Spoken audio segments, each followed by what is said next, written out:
السلام عليكم، أنا دينا شعراوي ودي الشانل بتاعتي بوليمر كرافتس. فيديو النهاردة فكرته مميزة جدا، وهي فكرة تعاون ما بيني وبين فنانة جميلة قوي وهي ياسمين كامل.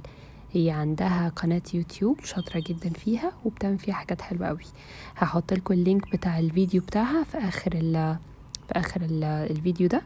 والكولابريشن ده او التعاون ده هو عبارة عن ان احنا الاتنين جات لنا فكرة نعمل بنوتة فرعونية، وقررنا ان احنا نعملها احنا الاتنين كل واحد بطريقته ونعرضها عليكم عشان تتعلموا الشكل بكذا طريقة، ويا رب الاتنين يعجبوكم ان شاء الله.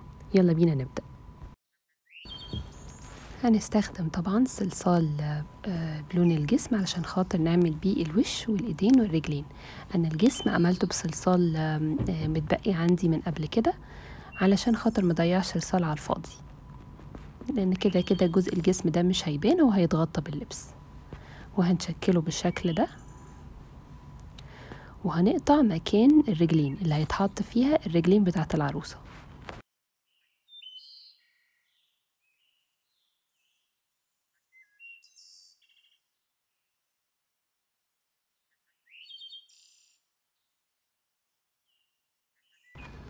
هنحط بقى الرقبة والراس.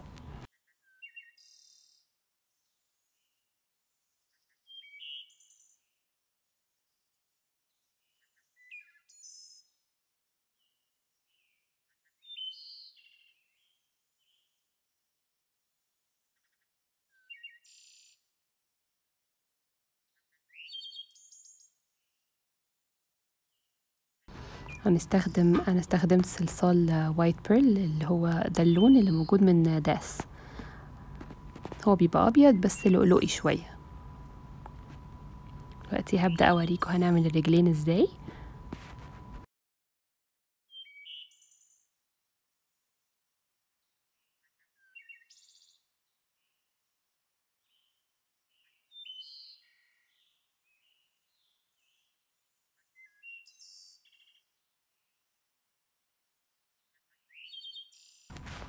وانا بركب الرجلين حسيت ان الجسم سميك شويه، او يعني عريض شويه، سوري.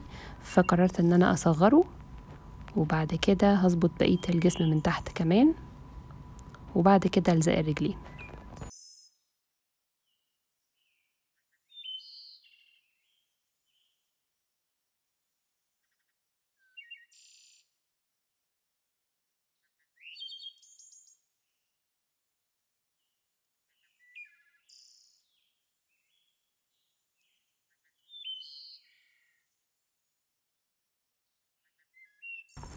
بدمج الصلصال في بعضه كويس، او بستخدم صلصال سائل زي ما انتوا حابين.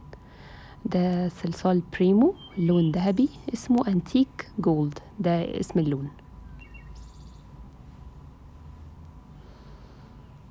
انا دلوقتي بعمل بيه الصندل بتاعها. حابه احكي لكم بقى حدوته البنوته الفرعونيه دي، وهي الحدوته الاصليه لقصه سندريلا اللي كنا بنتفرج عليها واحنا صغيرين.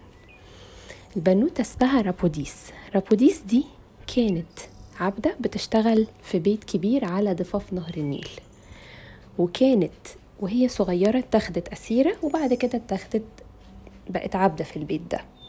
وهي مش فاكرة أي حاجة من حياتها القديمة غير صندل كان عليه أحجار كريمة، وكانت بتمسك دايما الصندل ده تحطه في نور الشمس أو نور القمر، وتقعد تتفرج على الأحجار دي وهي بتنور. في يوم من الأيام خدت رابوديس الصندل بتاعها ونزلت تحت من البيت اللي كانت قاعدة فيه، وفضلت في نور القمر تحط الصندل بتاعها وتتفرج عليه وهو عمال ينور. هوقف هنا شوية واحكي لكم بعد الشرح.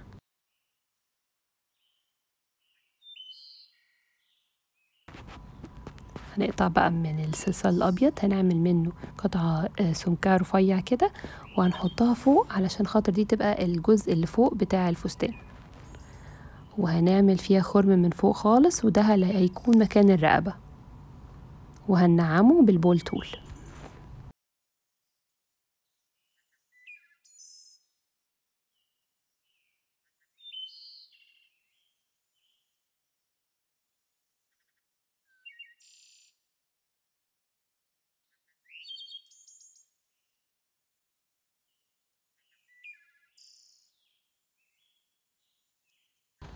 نظبط بقى حوالين الأطراف بأدوات السيليكون، وبعد كده نقطع الزيادات بالكتر.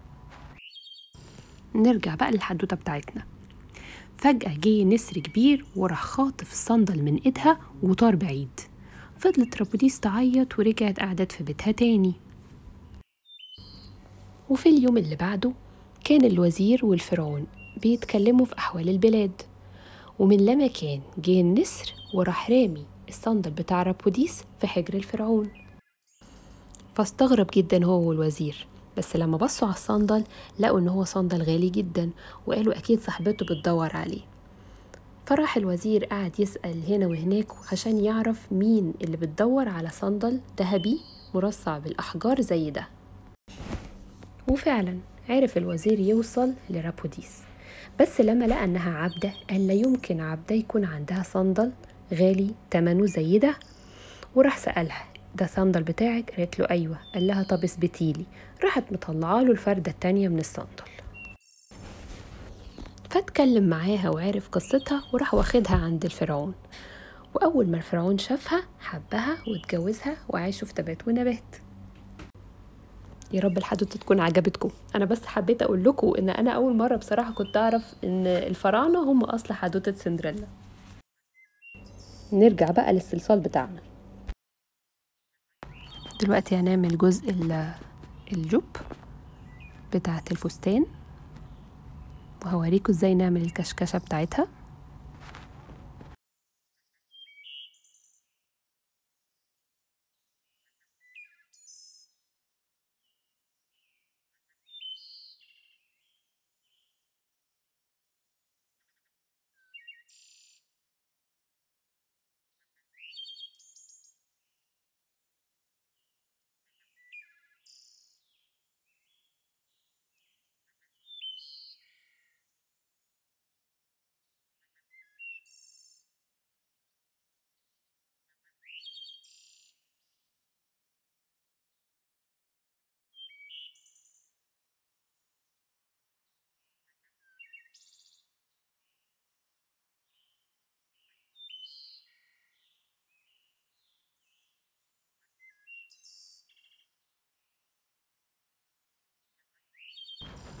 هندمجه في بعض بالبول تول، بس بالراحه علشان احنا مش عايزين نبوظ شكل الفستان.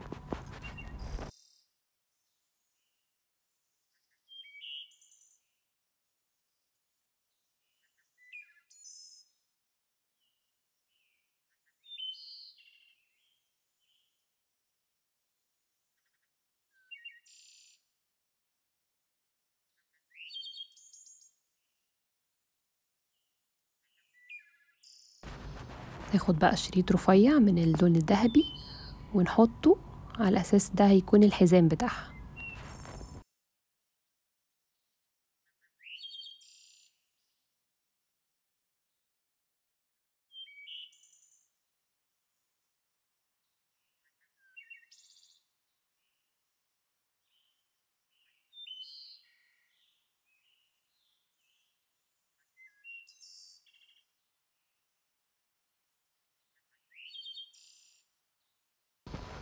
هنكمل بقى بقية الحزام بأشكال فرعونية برضو باللون الذهبي.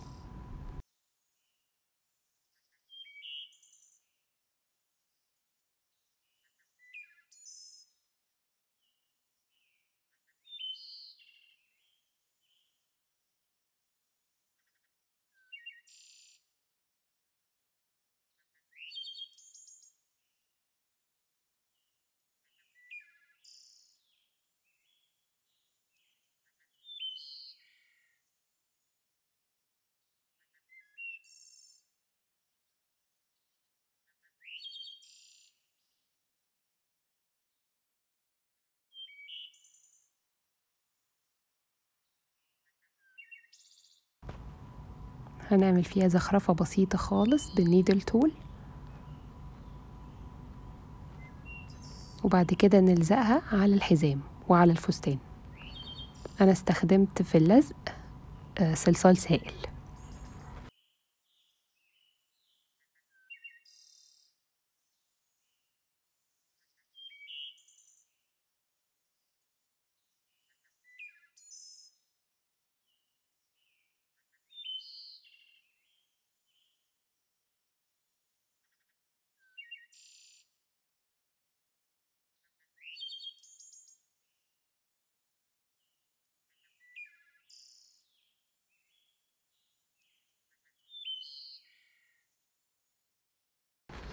انا العروسة دي ما كنتش عارفة انا هعمل فيها ايه في الاول، يعني ما كنتش عارفة انا هعملها على مج ولا هعملها بروش مثلا، فقررت ان انا في النهاية هعملها ميدالية. بعد ما لزقنا بقى الاشكال دي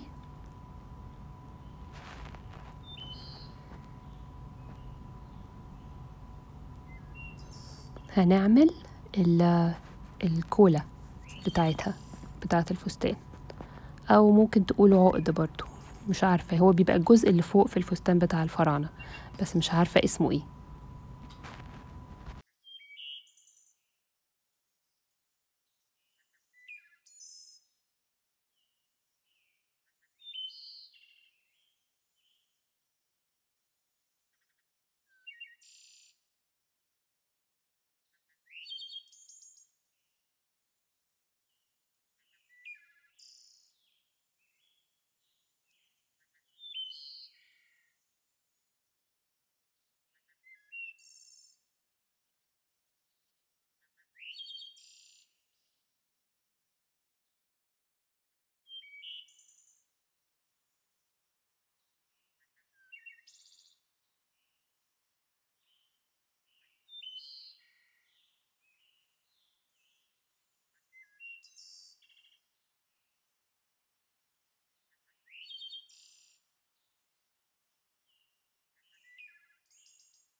وطبعا لازم بقى نحط شوية زخارف في اللبس بتاع البنوتة الفرعونية دي، وهو ده اللي بيدي شكل جمالي جدا في النهاية. نملى بقى باللون الأزرق ده، أنا نسيت أقول إن هو نوع بريمو، الأزرق ده بريمو. هنعمل بيه سامبوكسات صغيرة ونحطها على الحزام، هنكمل بيه الزخارف برضو بتاعة الشكل.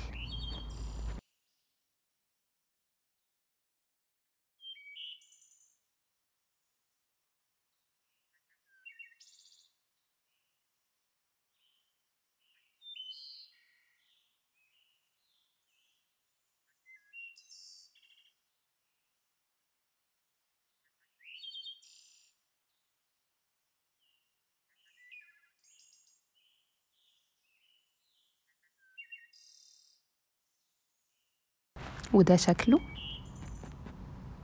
انا استخدمت لون اخضر من الوان اي شادو بس عشان ادي للون الازرق ده ضي، وبعد كده استخدمت شوية ستراسز صغيرة خالص وحطيتها برضو على الحزام، على العقد قصدي، علشان خاطر يعني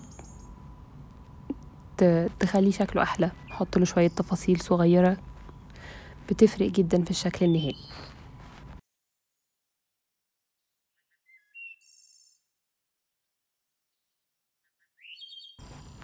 نزود بقية التفاصيل والزخارف. انا استخدمت لونين احمر واصفر، عملت بيهم كور صغيرة خالص وحطيتها نزين بيها العقد والحزام.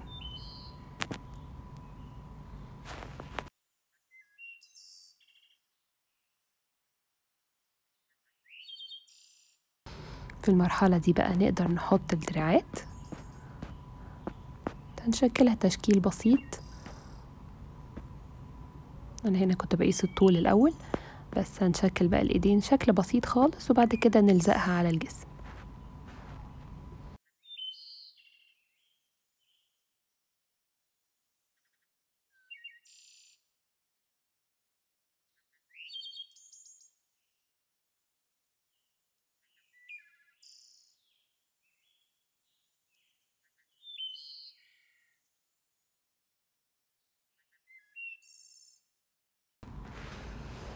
هنا بقى هعمل اماكن العينين. زي ما انتوا شايفين انا محضرة لونين اسود وبني. اسود ده اللي هو لون العين نفسها، اللون الاسود، وبعد كده النني هيبقى لونه اللون البني ده. هي عين بسيطة خالص، انا ما حبيتش اخترع قوي في الوش، بس هي دي الطريقة بتاعتها.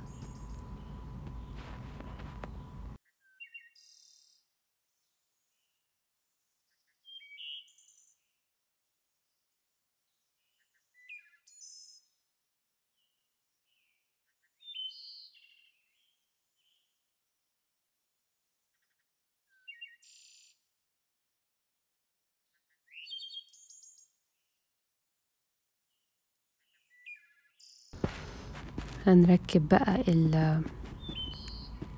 الجفون والرموش بتاعتها دلوقتي.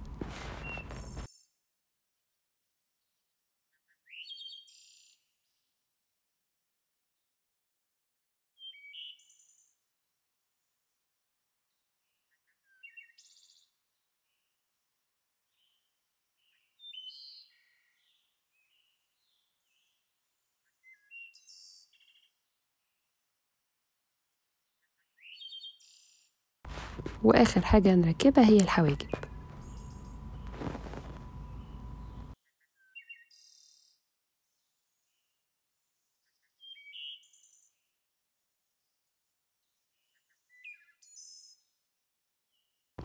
دلوقتي بقى هنعمل الشعر بتاع العروسة. اول حاجة هتبقى القصة اللي موجودة قدام، هنعملها بنيدل تول زي ما انتوا شايفين كده، ونركبها على راس العروسة، وبعدين نقص الزيادات زي ما عملنا قبل كده.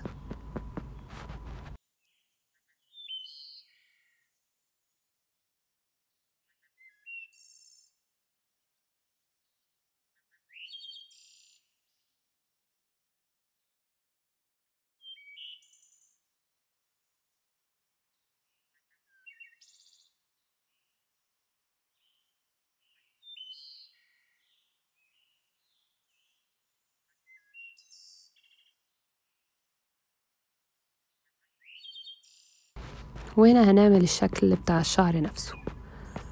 انا خدت قطعة صلصال طويلة شوية وظبطتها بحيث انها تكون الطول ده في الشعر.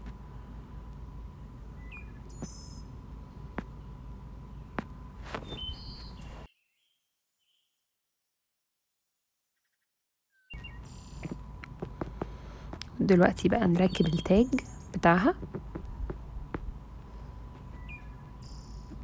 برضو هيكون لونه ذهبي، وبرضو هنعمل بيه شريطة صغيرة زي ما عملنا في الحزام بالظبط.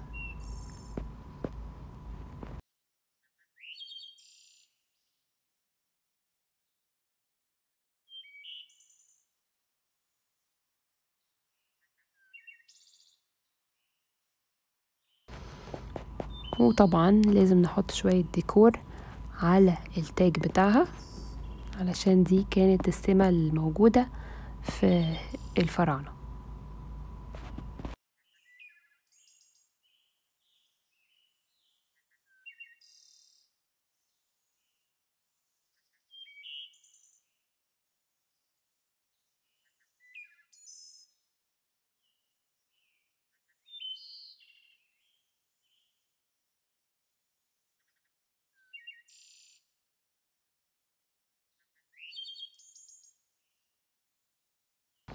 انا كان ممكن اسيبها كده، بس حبيت ان انا ازود لها بق ومناخير برضو، دي حاجة ترجع لكم انتوا يعني.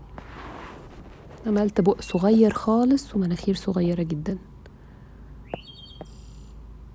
بالنيدل تول، بس بحدد الشفايف اللي فوق واللي تحت، وكده بسيط جدا. هنخبزها لمدة 10 دقايق او 15 دقيقة سوري، وبعد كده نخرجها نعمل بيها الجزء الخلفي بتاع العروسة، علشان انا عاملاها ميدالية زي ما عملنا في الوش. هنعمل في الظهر الفستان بتاعها بنفس الطريقة بالظبط، وبرضه هنحط الحزام دلوقتي في النص، وهنظبط الشعر وهنلزقه. كل الحاجات دي لازم تتلزق طبعا بصلصال سائل، لان ده اوريدي مخبوز حبة بسيطة، فمش هيلزق الصلصال في بعضه غير لو حطينا صلصال سائل. ودي اللي هنعلق منها العروسة. نقطع الزيادات بتاعة الشعر بالكتر، ونظبط بقى الشكل من ورا، ونكمل التاج كمان.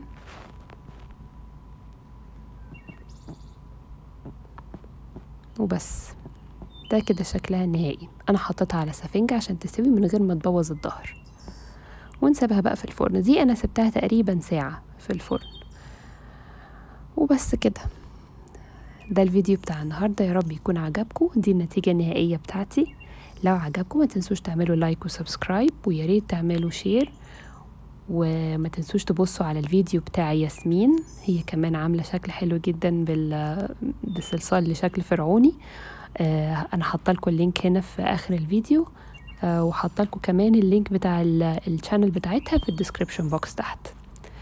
وبس كده، ميرسي، باي باي.